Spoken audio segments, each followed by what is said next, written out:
Hi friends. భారతదేశంలో చంద్రగ్రహణం కనిపించినప్పటికీ ఇది అన్ని రాశులపై ప్రభావం చూపుతుందని జ్యోతిష నిపుణులు అంటున్నారు. ఈ రాశులలో 3 రాశుల వారు ప్రత్యేకించి జాగ్రత్తగా ఉండాలి. కర్కటక రాశి.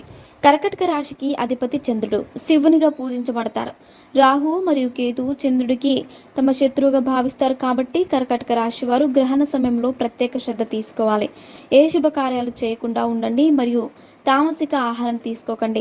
ఎవరికి హాని చేయవద్దు మరియు రాహు మరియు కేతువుల ప్రతికూల ప్రభావాలను తగ్గించడానికి శివుని మంత్రాన్ని జపించండి. సింహరాశి.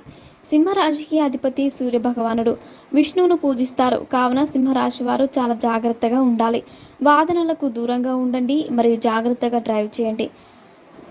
ద్వేషభావాన్ని దూరంగా ఉంచి పెద్దలకు గౌరవంగా సేవ చేయండి. భాద్రపద పూర్ణిమ తిథిలో శుభకార్యాలు చేయడం మానుకోండి. గ్రహణం తర్వాత స్నానం చేసి ధ్యానం చేసి సత్యనారాయణుని పూజించాలి. దాన ధర్మాలు చేయాలి.